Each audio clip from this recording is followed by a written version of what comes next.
Football ইতিহাসে সব থেকে বেশি প্লান্টিক কিক করে গোল করা 5 জন গোলকিপার। Number 5 Johnny Vegas. পেরুর এই গোলকিপার এখন পর্যন্ত প্লান্টিক নিয়েছেন 45টি এবং গোল হয়েছে 30টি। Number 4 Rene হিগুয়েন্তা। কলম্বিয়ার এই গোলকিপার এখন পর্যন্ত প্লান্টিক কিক নিয়েছেন 43টি এবং গোল করেছেন 37টি। Number 3 দিমিতার Ivanov. বুলগেরিয়ার এই গোলকিপার এখন পর্যন্ত প্লান্টিক কিক নিয়েছেন 42টি এবং তিনি সবগুলো গোল করেছেন।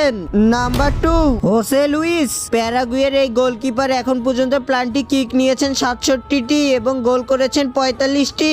নাম্বার 1 দেখার আগে আপনি যদি ফুটবল খেলা পছন্দ করে থাকেন এবং এই ছবিটিকে ভালোবাসেন তাহলে ভিডিওতে একটি লাইক দিয়ে চ্যানেলটি সাবস্ক্রাইব করবেন এবং আপনি কার ফ্যান সেটি বলে যান।